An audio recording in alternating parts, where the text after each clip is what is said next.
Hello friends, Babita की रसीली रसोई में आज बन रहा है श्राद्ध की थाली, यानी श्रद्धा के साथ बनाया गया पितरों के लिए भोजन। 15 दिनों का पितृपक्ष चलता है। इन 15 दिनों में हमें अलग अलग तरह के व्यंजन बनाने चाहिए जो कि हमारे पितरों को पसंद होते हैं, और हमने उन्हीं लोगों की पसंद की थाली भी तैयार की है। इस थाली में हमने प्याज लहसुन का यूज़ नहीं किया है। सबसे पहले हम खीर की तैयारी कर लेते हैं। हमने यहाँ पर बासमती चावल लिया है।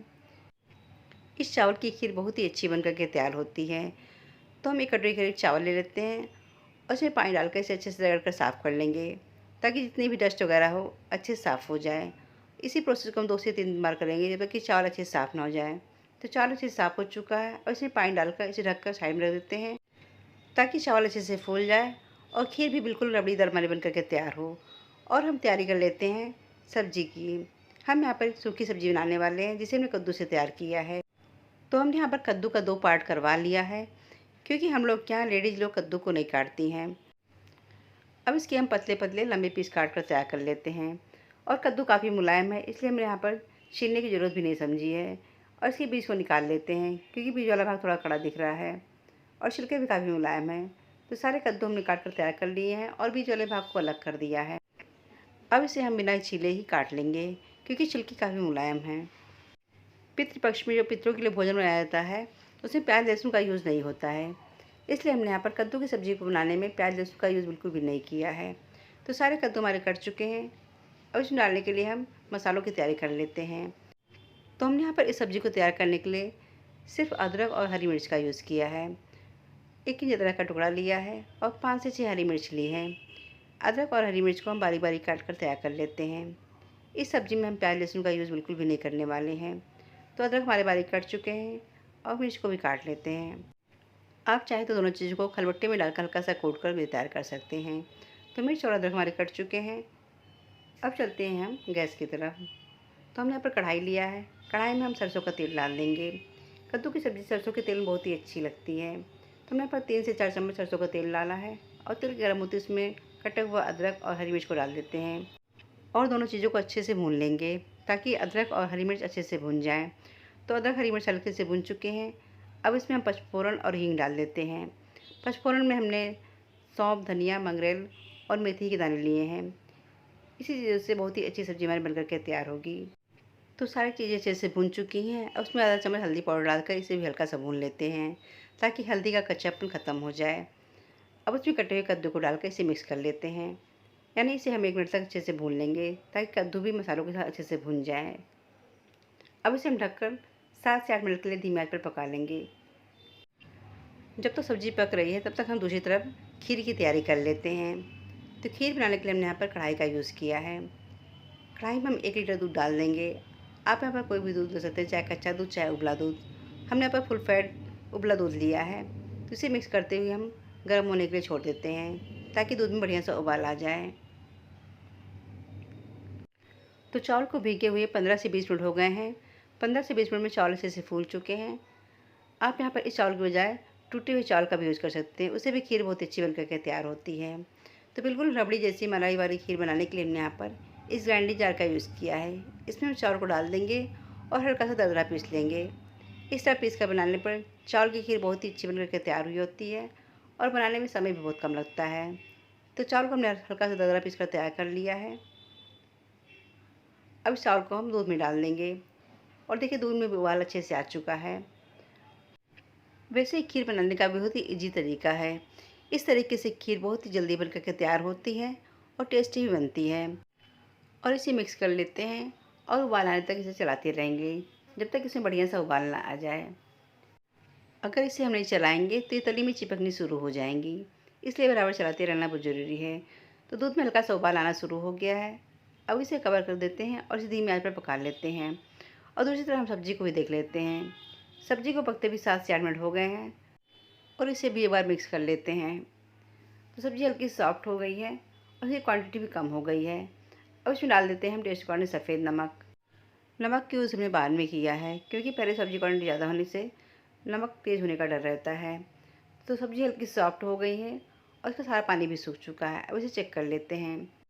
तो कद्दू की सब्ज़ी है अच्छे से सॉफ्ट हो चुकी है और उसका सारा पानी भी सूख चुका है। अब गैस का फ्लेम बंद कर देते हैं और कद्दू की सब्ज़ी को एक बाउल में निकाल लेते हैं। तो टेस्टी कद्दू की सब्ज़ी भी हमारी बन करके तैयार हो गई है। इस सब्ज़ी को हमने बहुत ही सिंपल तरीके से तैयार किया है, वो भी बिना प्याज लहसुन के। और दूसरी तरफ खीर को भी एक बार मिक्स करते हुए चला लेते हैं। और खीर को पकते भी करीब 10 मिनट हो गए हैं। चावल अच्छे से पक चुके हैं। अब इसमें डाल देते हैं टेस्ट अकॉर्डिंग चीनी। चीनी क्वांटिटी आप कम ज़्यादा भी कर सकते हैं, जैसा भी आपको मीठा पसंद हो। वैसे खीर थोड़ी मीठी ही अच्छी लगती है। चीनी जैसे से मेल्ट होगी, खीर वैसे ही पतली होती जाएगी। इसलिए हमें यहाँ थोड़ी देर से और पकाना है। खीर को और टेस्टी बनाने के लिए हम थोड़े से कटे हुए ड्राई फ्रूट्स को हल्का सा फ्राई कर लेते हैं। इसके लिए हमने यहाँ पर पैन में 2 चम्मच मेल्टेड देसी घी डाल दिया है और घी गर्म होते उसमें कुछ कटे हुए ड्राई फ्रूट्स डाल देते हैं। ड्राई फ्रूट्स में हमने किशमिश, बादाम, काजू, नारियल और थोड़ा सा नारियल हमने कद्दूकस करके लिया है। इन सारी चीज़ों को हल्का सा भून लेते हैं। इस तरह भुने हुए ड्राई फ्रूट्स का फ्लेवर खीर में बहुत अच्छा लगता है। तो सारे ड्राई फ्रूट्स हल्के से भुन चुके हैं। अब इन ड्राई फ्रूट्स को हम खीर में डाल देते हैं। इस तरह से भुने हुए ड्राई फ्रूट्स हल्के से क्रंची हो जाते हैं, जिसका फ्लेवर खीर में बहुत ही अच्छा लगता है। अब इसे अच्छे से मिक्स कर लेते हैं ताकि ड्राई फ्रूट खीर में अच्छे से मिक्स हो जाएं। बस कुछ ही मिनटों में हमारी रबड़ी जैसी मलाईदार खीर बन करके तैयार हो गई है। अब तैयारी कर लेते हैं दल भरी पूड़ी बनाने की। दल भरी पूड़ी बनाने के लिए हमने यहाँ पर चने की दाल का यूज़ किया है। दाल को हमने भिगो कर रख दिया था। दाल अच्छे से फूल चुकी है, आसानी से तोड़ने पर टूट जा रही हैं। तो चने को हम 2-3 बार से वॉश करके इसे पका लेते हैं। इसे पकाने के लिए हमने यहाँ पर कुकर का यूज़ किया है। आप यहाँ पर कढ़ाई का भी यूज़ कर सकते हैं। कुकर में 2 चम्मच सरसों का तेल डाल देंगे और तेल गर्म होते उसमें हम जीरा और सूखी लाल मिर्च डाल देते हैं और थोड़ा सा करी पत्ता डाल देते हैं। बिना प्याज लहसुन के हम इस दाल वाली पूड़ी को तैयार करने वाले हैं, इसलिए हमने यहाँ पर लहसुन का यूज़ नहीं किया है। अब उसमें हम भिगी हुई दाल को डालकर इसे अच्छे से मिक्स कर लेते हैं और 1 मिनट के लिए इसे हल्का सा भून लेते हैं। अब इसमें डाल देते हैं टेस्ट अकॉर्डिंग सफ़ेद नमक, आधा चम्मच हल्दी पाउडर और 1 कप करीब पानी डाल देंगे ताकि दाल अच्छे से पक जाए। और इसे मिक्स करके कुकर का ढक्कन बंद कर देंगे और 3-4 विसल आने पर हम गैस का फ्लेम बंद कर देंगे। 3-4 विसल में दाल अच्छे से गल जाती है। अब चलते हैं नेक्स्ट स्टेप की तरफ। तो हम तैयारी कर लेते हैं ग्रेवी वाली सब्ज़ी बनाने के लिए। ग्रेवी वाली सब्ज़ी बनाने के लिए हमने यहाँ पर बॉयल आलू लिया है। आलू को हमने पहले से बॉयल करके रख दिया था ताकि सब्ज़ी बनाने में आसानी हो जाए और सब्ज़ी जल्दी से बन करके तैयार हो जाए। तो आलू को हम छिलकों को उतार लेते हैं और इसके थोड़े बड़े पीस काट कर तैयार कर लेते हैं। आप यहाँ पर आलू का साइज़ छोटा बड़ा जैसे भी रखना हो उस हिसाब से आलू के पीस आप काट कर तैयार कर लें। तो सारे आलू के पीस कट चुके हैं। अब तैयारी कर लेते हैं ग्रेवी वाली सब्ज़ी बनाने के लिए मसालों की। हमने यहाँ पर बिना प्याज लहसुन की सब्ज़ी को तैयार किया है, इसलिए हमने यहाँ पर सिर्फ टमाटर, अदरक और हरी मिर्च का यूज़ किया है। तो इस कटर में हम बारीक कटे हुए टमाटर, हरी मिर्च और अदरक को डालकर इसका पेस्ट तैयार कर लेते हैं। अब चाहते हैं यहाँ पर मिक्सिंग जार में डालकर भी इसका पेस्ट तैयार कर सकते हैं। तो मसालों का दरदरा हमारा पेस्ट बन करके तैयार हो गया है। हमने यहाँ पर टमाटर को बहुत बारीक नहीं किया है। तो कुकर का प्रेशर भी निकल चुका है। अब दाल को हम चेक कर लेते हैं। दाल अच्छे से गल चुकी है। अब दाल को एक बार अच्छे से मिक्स कर लेते हैं और उसका सारा पानी भी सूख चुका है। अब दाल को एक प्लेट में पलट कर इसे ठंडा होने के लिए छोड़ देते हैं और ठंडा होने पर इसका हम बढ़िया से पेस्ट तैयार कर लेंगे। जब तक पेस्ट ठंडा हो रहा है तब तक हम सब्ज़ी की तैयारी कर लेते हैं। सब्ज़ी बनाने के लिए हमने यहाँ पर कढ़ाई को गर्म होने के लिए रख दिया था। कढ़ाई अच्छे से गर्म हो चुका है। उसमें सरसों का तेल डाल देंगे और तेल गर्म होते इसमें हम बड़ी को डाल देते हैं। हमने यहाँ पर उड़द दाल बड़ी का यूज़ किया है। इसकी सब्ज़ी बहुत ही अच्छी बन करके तैयार होती है। ये उड़द दाल बड़ी घर की बनी हुई है। अगर उड़द दाल बड़ी का वीडियो देखना है तो मेरे चैनल को सब्सक्राइब करके आप उड़द दाल बड़ी का वीडियो देख सकते हैं। तो बड़ी भी अच्छे से फ्राई हो चुकी है। अब इसे प्लेट में निकाल लेते हैं और बचे हुए तेल में 2 तेज़पत्ता, 1 पिंच हींग और पचफोरन डाल कर इसे मिक्स कर लेते हैं। पचफोरन डालने पर इस सब्ज़ी का टेस्ट बहुत ही अच्छा आता है।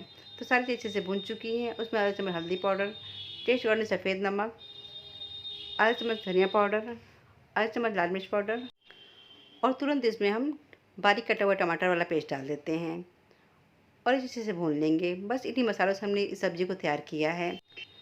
तो बिना प्याज लहसुन के हमने इस सब्ज़ी को बस इतने मसालों से तैयार किया है।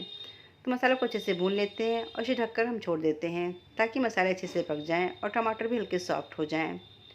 अब मसालों के बाद हम फिर से मिक्स करते हुए भून लेते हैं। इस तरह से ढक ढक कर मसालों को भूनने से मसालों का फ्लेवर बना रहता है और सब्ज़ी बहुत ही टेस्टी बन करके तैयार होती है। अब इसे हल्के हाथों से प्रेस करते हैं, टमाटर को हल्का सा दबाकर इसे सॉफ्ट कर लेते हैं। टमाटर हल्के सॉफ्ट हो चुके हैं। अब उसमें फ्राई किए हुए दाल बड़ी को डाल देते हैं और उबले हुए आलू को डाल देते हैं और सारी चीज़ों को अच्छे से मिक्स कर लेते हैं ताकि मसालों के साथ उड़द दाल बड़ी और आलू भी अच्छे से भुन जाएं। और इसे ढक ढक कर 2-3 बार इसी तरह हम भून लेंगे। तो सब्ज़ी हमारी अच्छे से भून चुकी है, इसे मिक्स कर लेते हैं और ग्रेवी के अनुसार इसमें पानी डाल देते हैं। जितना भी आपको ग्रेवी पतला या गाढ़ा रखना है उस हिसाब से पानी डालकर इसे ढककर पका लेते हैं। तो यहाँ पर बॉयल आलू का यूज़ हमने किया है, इसलिए इसे पकने में बहुत ज़्यादा समय नहीं लगेगा, इसलिए हमने ग्रेवी को बहुत ज़्यादा नहीं रखा है। सब्ज़ी हमारी बनकर के तैयार हो गई है। अब गैस का फ्लेम बंद करते हैं, उसके ऊपर थोड़ा सा कसूरी मेथी और हरे धनिया की पत्ती डाल देते हैं। तो ग्रेवी सब्ज़ी बनकर के तैयार हो गई है और दाल को भी हमने पीस कर तैयार कर लिया है। अब तैयारी कर लेते हैं पूड़ी की। तो पूड़ी बनाने के लिए हमने यहाँ पर गेहूँ के आटे का यूज़ किया है। अब इसका हम डो तैयार कर लेते हैं और डो तैयार करने के लिए हम यहाँ पर थोड़ा सा पानी डालकर इसका हम टाइट डो तैयार करेंगे। तो पहले हमने यहाँ पर सिंपल पूड़ी बनाने के लिए बिल्कुल टाइट डो लगा लिया है। अब दूसरा डो तैयार कर लेते हैं हम दाल वाली पूड़ी का। इसका डो हल्का सा सॉफ्ट रहेगा क्योंकि हम इस डो से दाल वाली पूड़ी बनाने वाले हैं। तो डो बिल्कुल सॉफ्ट है, अगर डो सॉफ्ट रहेगा तो पूड़ी हमारी छानते समय फटेंगी नहीं। तो दोनों डो हमारा तैयार हो गया है। अब हम पूड़ियों की तैयारी कर लेते हैं। तो सबसे पहले हम दाल वाली पूड़ी बना लेते हैं। दाल वाली पूड़ी के लिए हमने सॉफ्ट आटा गूँथा है, उसी में से थोड़ा सा पोर्शन निकाल कर इसकी लोइयाँ काट लेते हैं। लोई का साइज़ थोड़ा हम बड़ा रखेंगे क्योंकि दाल वाली पूड़ी थोड़ी बड़ी रहेंगी तो भरने में आसानी हो जाएंगी। तो एक लोई को उठाकर हम कटोरी का शेप देते हुए इसे हल्का सा गहरा कर लेंगे। फिर इसमें हम बीच में स्टफिंग रख देंगे। स्टफिंग की क्वांटिटी आप ज़्यादा कम कर सकते हैं, बस इतना भरें कि आसानी से बेलते बन जाए और छानते समय फटे ना। इसे हल्का सा चिपटा कर लेंगे और हल्का सा आटा डस्ट करके इसे हम हल्के हाथों से बेल लेते हैं। और हमें यहाँ पर साइज़ बहुत बड़ा नहीं रखना है, मीडियम साइज़ की रहेंगी तो छानने में फटेंगी नहीं। देखिए हमारी पूड़ी बनकर के तैयार हो गई है। इसी तरह एक पूड़ी और बनाकर दिखाते हैं। सेम उसी प्रोसेस से कटोरी का शेप देते हुए स्टफिंग को भर लेंगे और फिर हल्का सा चिकना करके इसे हम हल्के हाथों से बेल लेते हैं। हमें यहाँ पर दाल वाली पूड़ी का डो बिल्कुल मुलायम रखना चाहिए, अगर मुलायम रहेगा तो आसानी से बेलती बन जाएंगी और फटेंगी भी नहीं। तो दूसरी पूड़ी भी बन करके तैयार हो गई है। अब हम टाइट वाले डो से सिंपल पूड़ी को तैयार कर लेते हैं। तो सिंपल पूड़ी बन करके तैयार हो गई, इसे छान लेते हैं। छानने के लिए हमने यहाँ पर घी गरम रख दिया था। घी अच्छा गर्म हो चुका है और उसमें पूड़ी को डालकर हल्के हाथों से घुमाते हुए इसे हम तल लेते हैं। तो देखिए बहुत ही अच्छी हमारी पूड़ी बन करके तैयार हो गई है। ये हो गई हमारी दाल वाली पूड़ी। और देखिए पूड़ी अच्छे से फूली भी है और फटी भी नहीं है। बस हम यहाँ पर स्टफिंग का ध्यान देते हुए पूड़ियों को तैयार करना है। तो हमारी श्राद्ध की थाली बिल्कुल तैयार हो चुकी है। दोनों पूड़ी हमारी बन चुकी हैं। तो श्रद्धा से बनाया गया यह श्राद्ध का टेस्टी भोजन हमारा बनकर के तैयार हो गया है। ये होगी हमारी खीर और ये होगी हमारी आलू बड़ी टमाटर सब्जी, ये होगी कद्दू की सब्जी, ये होगी सिंपल पूड़ी और ये होगी दाल की पूड़ी। सारी चीज़ें हमारी बनकर के तैयार हो गई हैं। तो हमने पितरों के लिए इन सारी चीज़ों को बहुत ही श्रद्धा के साथ तैयार किया है। अगर ये सारी चीज़ें बनाने का तरीका पसंद आए तो वीडियो को लाइक करिएगा, चैनल को सब्सक्राइब और शेयर ज़रूर कीजिएगा। और इस तरह से मलाईदार रबड़ी वाली खीर बनाने का तरीका कैसा लगा कमेंट में ज़रूर बताइएगा। तो लीजिए तैयार हो गया हमारा ये श्राद्ध का टेस्टी भोजन। तो मिलते हैं ऐसी रेसिपी के साथ, तब तक के लिए बाय एंड टेक केयर।